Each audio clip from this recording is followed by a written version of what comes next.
Hey, it's me, Jake, and it's just me, Jake. I'm doing a podcast here all about Kiss called Kiss My Podcast.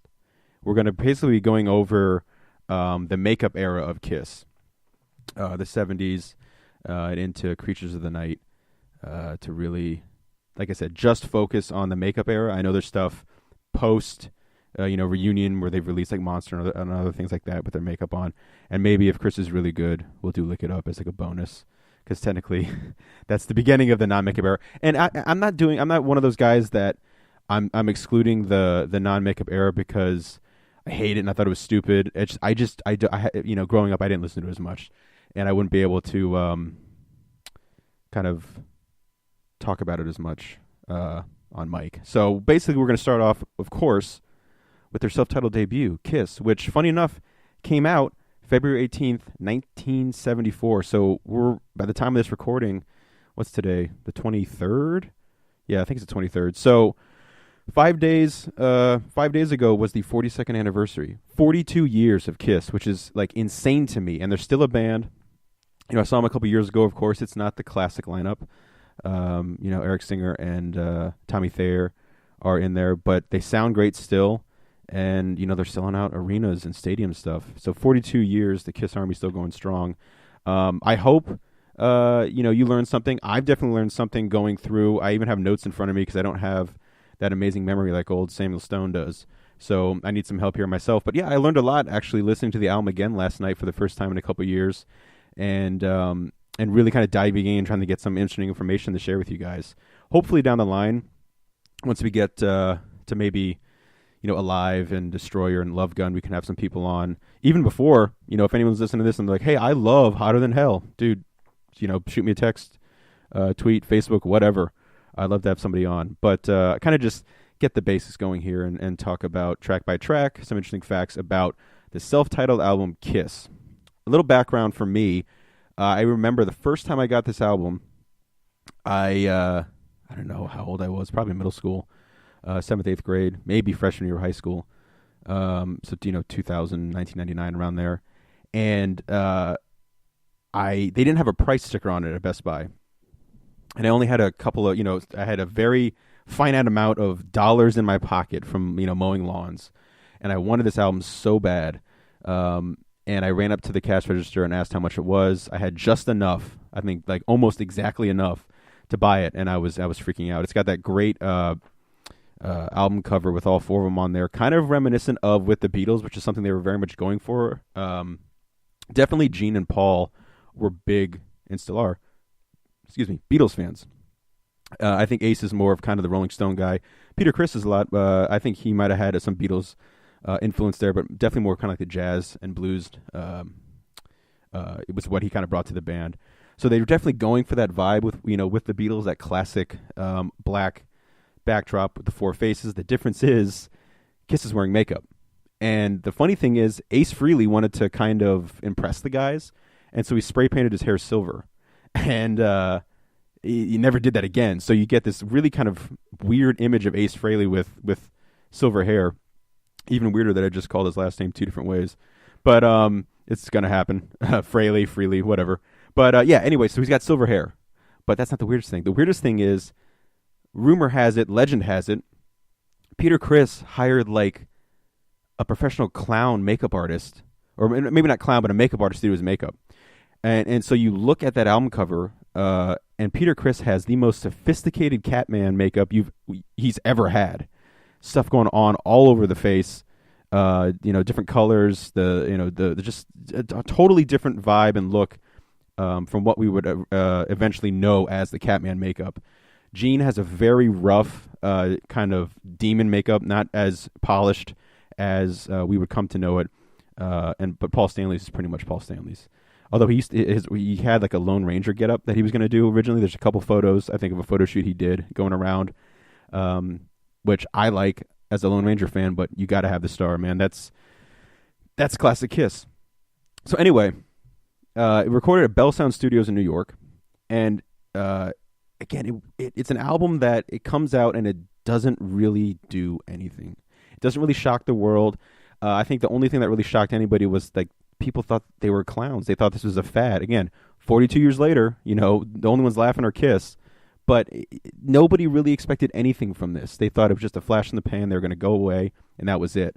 It wasn't until June 8th of 1977 that the album becomes certified gold, 500,000 copies, largely to the fact that in 1977, Kiss Hysteria was, almost at the peak. Alive had come out, Destroyer, and they were just really on top of the world. So that definitely helped. But, looking back now, it's kind of amazing to me to realize the amount of Kiss classics on this, and that is classics with a K, of course, that it didn't do as well. And I don't know if that's because we have the benefit and the hindsight of Kiss now. Obviously I bought this in the late 90s, early 2000s for the first time. But, going through track by track, which I'm going to do here in a second, it's kind of amazing, even if you're a casual Kiss fan, the amount of classic Kiss tracks that are on here.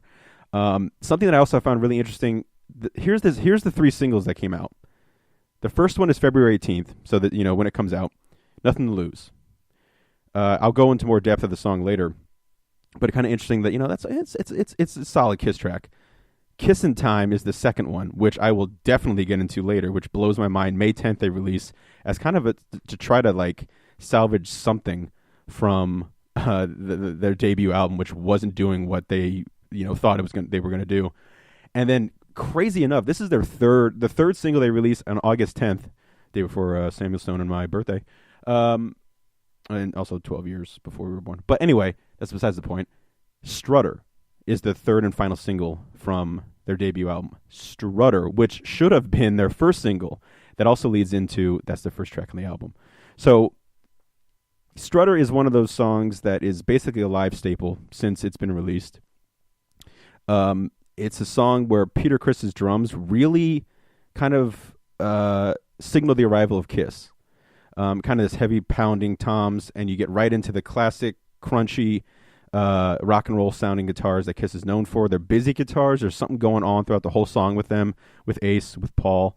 And this is something where I think even before their live show is captured, famously on Alive, it's something that it shows how much power they have even in the studio at the time, because there are some tracks on here that definitely don't work as well in the studio mix as they do stay live, but Strutter is one that definitely does. But talking about the drums on this track, 4 years later, they did a terrible remix called Strutter, I think 78, which basically was cashing in on the disco, quote-unquote, Kisco phase, where they basically, it's the same song, but they have disco drums instead of the classic rock and roll drums, and it is terrible. I think the harmonies on this are really great. Paul Stanley's harmonies on it, some of the best ever for Kiss. And, the chorus, something about that chorus, Kiss is really great with, they can rock and roll during the verse, but when they get to the chorus, they will kick your ass. And I think the really crunch and heaviness of that chorus just kind of is one of those moments where it scares the parents, Detroit Rock City style. Like it's really kind of the perfect opening track for Kiss to signal their arrival. And you get again a classic solo from Ace and lyrics. It's one of the weird ones where it's a co-written track, so you get lyrics by Stanley and music by Simmons, which is weird. That doesn't happen very often. It's not, really a Lennon McCartney thing, even though I feel like they were very much inspired by that. But it's usually, Paul writes a song or Gene writes a song. But this is one of the few times where you get them co-writing the song. So Strutter, of course, you're going to hear that. If you see him live, you're always going to hear Strutter, and rightfully so. Just a real kick-ass great track and a perfect opening for this album. Next is their first single, which I talked about, Nothing to Lose. You can't really skirt around the issue. It's a song about anal sex. It's a song about Gene Simmons trying desperately to have his girlfriend try anal sex, and then she does, and she likes it. And so it really is no surprise that Gene Simmons wrote this song. You do get, though, Peter Criss singing co-lead vocals with Gene Simmons, something that Kiss does a lot throughout their career, and I think really works well for them as one of their great kind of weapons they would use when writing a song or playing live. And it's also interesting that, like, within the first 2 tracks of their debut album, you hear 3 different lead vocalists for Kiss. You won't hear Ace until Love Gun, but or Shock Me on Love Gun. But you get, three very different vocalists within the first two tracks of the album. And I if you've ever listened to the catching up stuff with us for Geek Out, we kind of rip on Peter Criss, but I found myself as I'm listening to the album really kind of digging. I mean, again, it's not like I don't like Peter Criss, but really, as I'm taking notes, praising him for his drumming and also for his vocals. I think his strongest talent with Kiss is actually his vocals. Kind of got that Rod Stewart vibe, and it works really well in this song. Again, it's the first single. Honestly, though, the version I like most is on Kiss Unplugged, where basically you have Ace and Peter playing with Kiss for the first time since the late 70s. And that's when they're doing the thing in the 90s. That's a great CD concert if you can find it. Kiss Unplugged is fantastic, and Nothing to Lose is where Peter comes out and sings. Also, you get a rare credit from someone who's not in Kiss on the album. Actually, it's not rare because that became kind of an in-joke later on, like people not getting credited or not in Kiss. But this guy does get credited.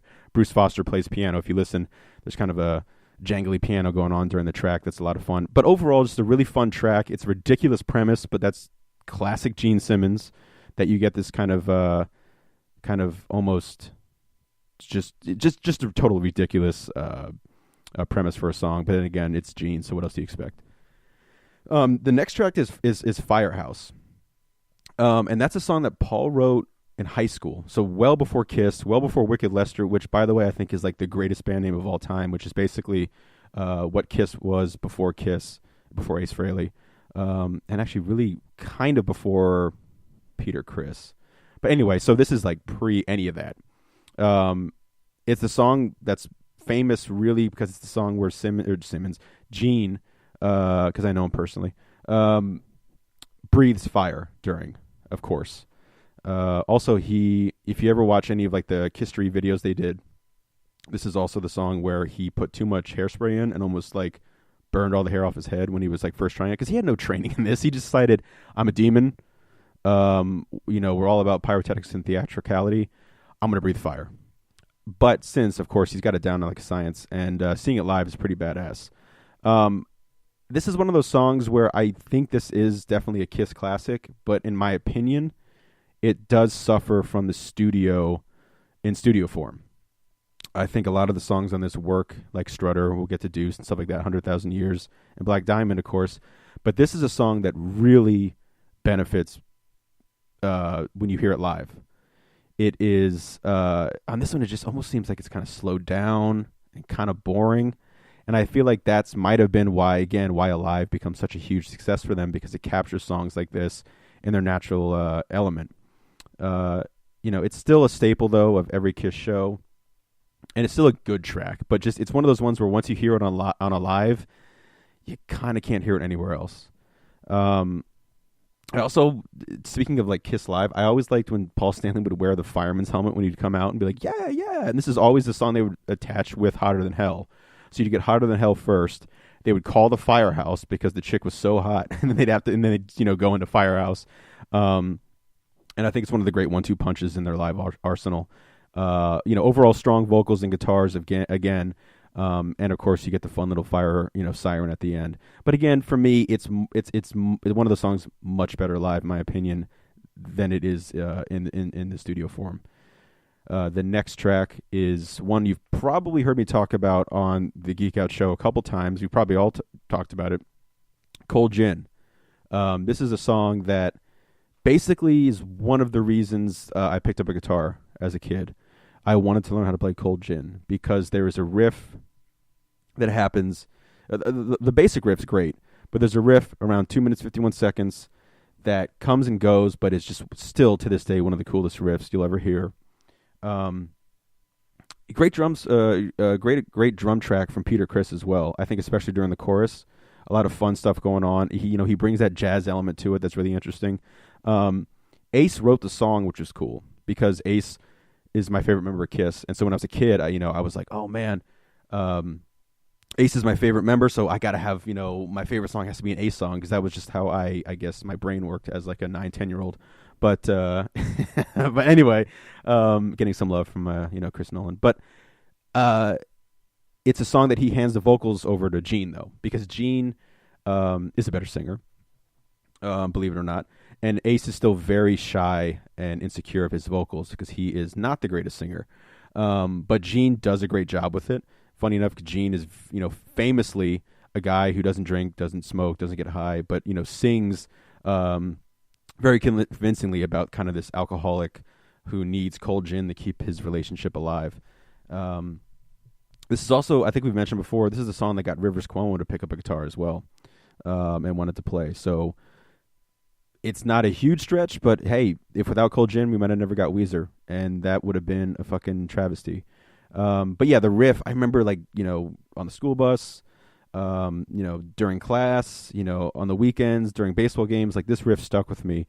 Seriously, one of my all-time favorite Kiss songs.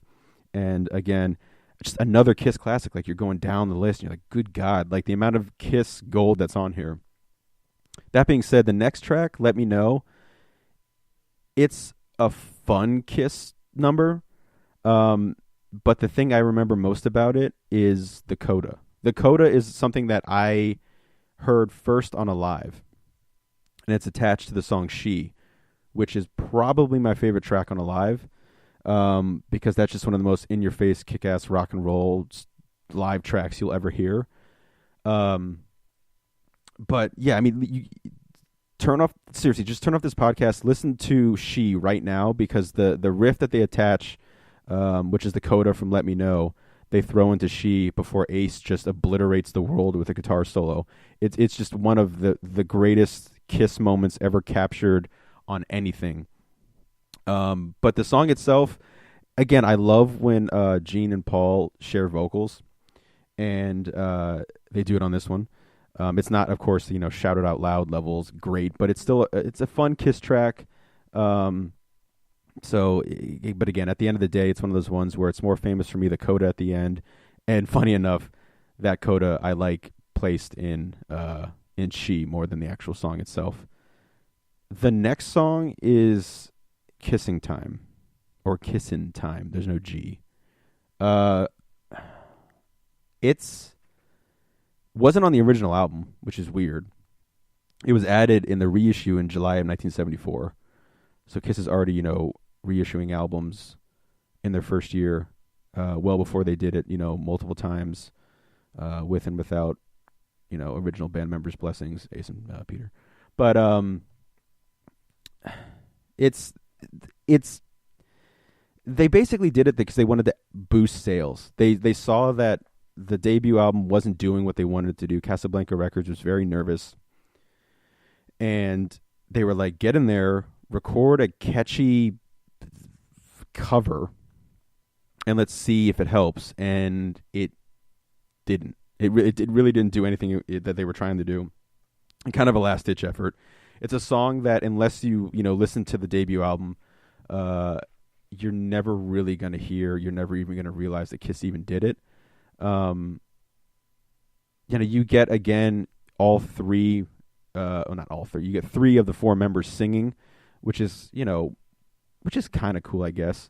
Again, I'm somewhat surprised at how much I'm praising Peter Criss on this, but I think his drums are a standout on that track. Especially he really rides the cymbal in a really cool groove and beat around minute 124.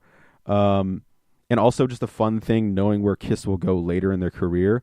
When Peter Criss shouts out Detroit, it's kind of cool because, of course, we know how much Kiss and Detroit would be linked together, even though they're very much a New York band. I always liked that. I always thought that was cool.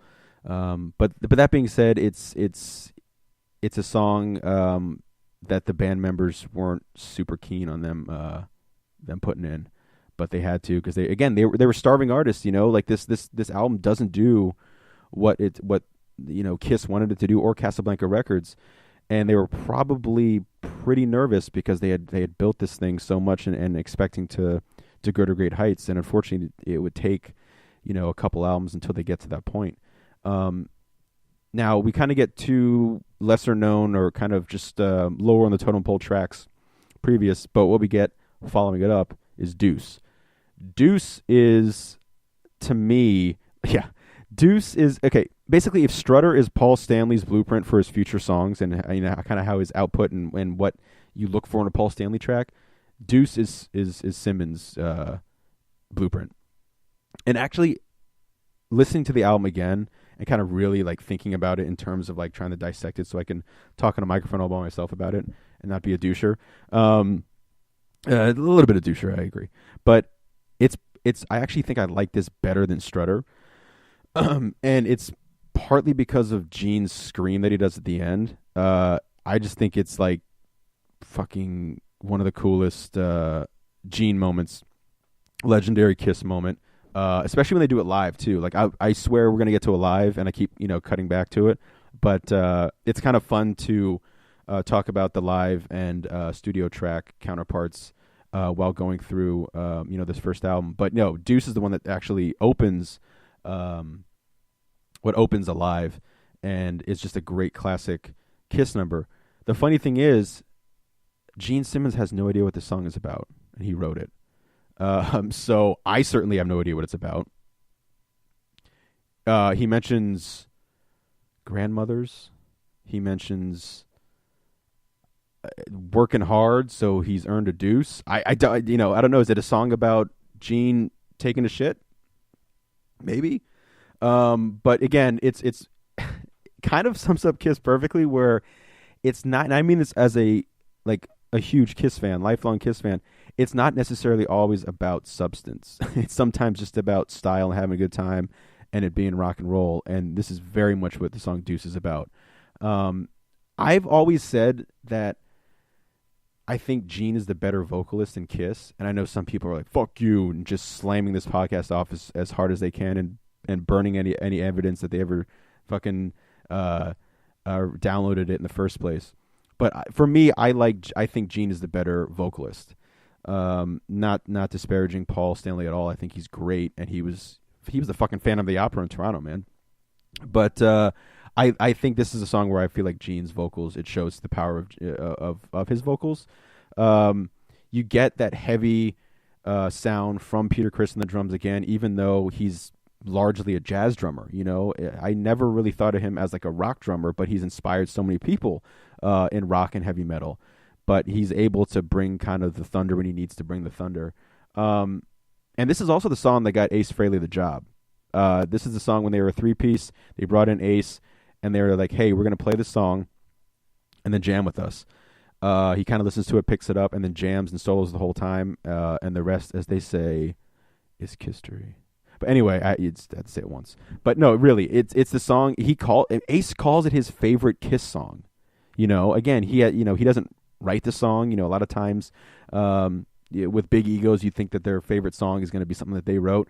No, this is what Ace calls his favorite Kiss song is Deuce. And it's because of that. I think it's because you can hear the fun and the craziness of his solo on this. It's some of his finest lead work, really. It's top notch Ace Frehley. Like, if you want to hear some of his trademarks and reasons why he's put up there in the pantheon of like great classic rock guitarists, his solo work in Deuce is why. Also, again, it's hindsight's 2020, but I'm surprised this wasn't a single. I know Kissing Time, again, they're throwing out there because they're trying to get something.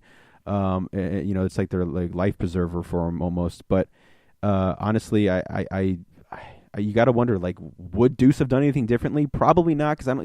In the early '70s, people were not ready for Kiss. Some may say people still aren't ready for Kiss, but I'm kind of bummed that it wasn't like a single. Who knows what that could have done for the album. Speaking of the exact opposite of awesome, we get Love Theme from Kiss, which is an actual track on the album, and something that you'll really it's one of those ones, kind of like Kissin' Time, although this is not a cover. This is a song they wrote, which is back in the Wicked Lester days, was known as Acrobat, and you can hear it I think live, like as early as 1973, pieces of it that would become Love Theme from Kiss on some of the box sets they did. It is, I think, the only Kiss song that has credits to all four Kiss members. And so I actually have in my notes, literally it says, so it's got that going for it. That's it, really. I dig Simmons, not known as like the world's greatest bass player, but I actually dig his bass lines in this. I think that's the standout on the track. But it's kind of just really a boring song. It's really quick. And the song that inspired it, Acrobat, that it kind of evolved from wasn't that really long in the first place. But being placed between Deuce and 100,000 Years, which is the next track, is unfortunate for the track. I equated it to being like having Godfather 1 and then Godfather 3 and then Godfather 2. Like, this song's fucked because we're going to skip right in, or not skip, we're going to jump right into the next track because I want to talk about this more than I want to talk about Love Theme from fucking Kiss, is 100,000 Years. This is one of the coolest fucking jams in Kiss history. Simmons' bass line basically opens the door. It's kind of the moment where he would bleed out of the side of his mouth and get you going, because it kind of is this quiet, dark, demonic sounding moment before the band just fucking roars into 100,000 Years. And Paul on this one sings like the sassiest bitch you've ever heard, and I love it. He is just so on fire in this one. And the whole band just sounds in sync during this one. Like they know when they wrote this, whether this album did well or not. This is a song when they play it live, they're going to get you hooked. And they do. Like it's got that same vibe as Deuce and Strutter and Cold Gin. And it's, like I said, I keep coming back to it. It is amazing to me now that an album that originally sold pretty poorly has songs like 100,000 Years on it in terms of rock and roll. Because I think these, I'm not just saying just Kiss songs. I think these are great rock and roll tracks. I think Kiss, as I go on with the albums, I really do think there was a period where, in the 70s where you got Zeppelin, you got Queen, which I love, both those bands. You got AC/DC even, and of course countless others. But there's a period where I really do believe, in like the mid to late 70s, Kiss owned the world. Like they were the best rock and roll band. And if you want proof of that, watch some of their early performances, like on the Mike Douglas show, which, they were promoting this album. Maybe not the interview with Gene Simmons because it's awkward as shit, but watch the balls that Kiss had to put on this makeup, and to have fire and drum risers, which were basically just pulleys with rope because they couldn't afford it. But they were a band that they knew they were the best band in the world.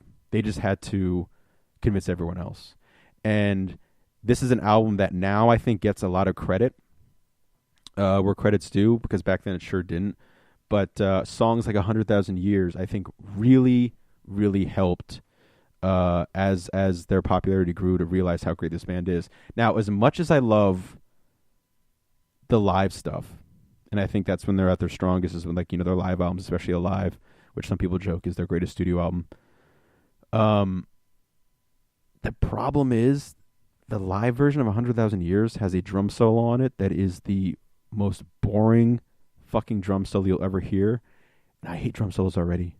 I hate drum solos. Luckily, it's not on the studio version, but that's the biggest problem with the live version, is that it has just this boring drum solo. And that's one of the few times not one of the few, but I would definitely take this studio version over the live version, as opposed to, Firehouse. I would take the live version over the studio version on this album, 100%. Also, the way Peter Criss stays on the crash during the end, gives a really heavy metal rock and roll feel to it. I never thought of Kiss as a metal band at all. I think a lot of Gene's imagery helps with that, but it gives kind of a heavy metal vibe to it, in a song that's very much got a groove as well. Ace's solo also, I think he would talk about when he was learning his solo years later, because he had to relearn his solos for the reunion tour from Tommy Thayer. Tommy Thayer doesn't get enough credit. I know a lot of people hate that he wears Ace's makeup. I don't think that's something even he wishes he had to do, but hey, he's in Kiss. But he's the guy who retaught Ace Frehley how to play his solo, his own solos. And so when Ace was relearning the solo to 100,000 Years, he was like, what the fuck was I thinking? He's like, I would never write a solo like that anymore. It's all over the place. It's wild. It's not bad, but it is a different sounding solo than what you would normally hear from Ace Frehley. But I think that's part of the fun to it. It's just kind of all over the place. That brings us, though, to the last track on the album, which, as much as I love Cold Gin and that riff, as much as I love Deuce, as much as I love Strutter, as much as I dislike Love Theme from Kiss, I think Black Diamond might be my favorite song on the album. And I think it's a lot of it helps with the dynamic that it has, where it starts with this 12-string acoustic kind of slow ballad from Paul Stanley, and then you get kind of in terms of like Kiss the Immortal, where he yells "hit it," and then they just go right into this huge heavy riff. And again, you get Peter Criss on vocals. Like this is one of his songs. Like, Beth, of course, is his big, sit down and sing and, give out blue roses and, be Peter Criss. But this is the song where, he, I think some of the most fun you'll have watching Peter Criss play live is when he's singing Black Diamond. And you get, the backing vocals from Gene and Paul, the harmonies. It's I would say easily the heaviest track on the album. Again, great work from Ace. It sounds repetitive, but the dude brings it on this album. And this is a band that's like still hungry. In reading Gene's book and Paul's book, and Ace's book, I haven't read Peter's book, but it kind of bummed me out that Paul would talk about how like they weren't friends necessarily. They weren't hanging out when they weren't in Kiss. But this is a band that I feel very much is still really, really hungry, and one of the most solid albums that you'll get from Kiss. And the band on this one, like 100,000 Years, they just jam. You can just tell they're having a blast on this one. And speaking of blast, the end of it where they just slowly, the track, it just ends and it just gets slower and heavier and darker and crazier, is one of my favorite ways Kiss. It's probably probably my favorite way Kiss ever closed out an album. I always liked 100,000 Years, Journey of 100,000 Years on Psycho Circus, but it's not heavy. I always thought that was kind of a good buy because I thought it was going to be their last studio album. But Black Diamond, badass title, great jam of a track. The explosions that they put in on Alive are perfect and captures kind of, I think, the live jam of Kiss really, really well. And I also think I put it up there with one of my favorite Kiss songs of all time. So again, I hope you listen to the album. I hope it's like I said, it's got its due now, and I think that helps because Kiss has become such this other big world phenomenon, and it's still going on today. But the first album, debut album, Kiss is seriously one of their best efforts, and one of their best albums, and it's not going to really get that due until I think really the late 70s, where people look back and go, "Holy crap, they were doing this since day one." And so anyway, again, I hope you check it out, listen to it if you haven't, listen to it again if you have, and I hope you enjoy this weird, strange little journey that I'm going to go on. And remember, come back here for the next album, which is one of those albums that I think if it was produced better, the next one that we're going to talk about could have been maybe the greatest album that they ever did. Unfortunately, as we'll talk about, the production is terrible. So this is me, Jake, signing off for Kiss My Podcast. Thanks for listening.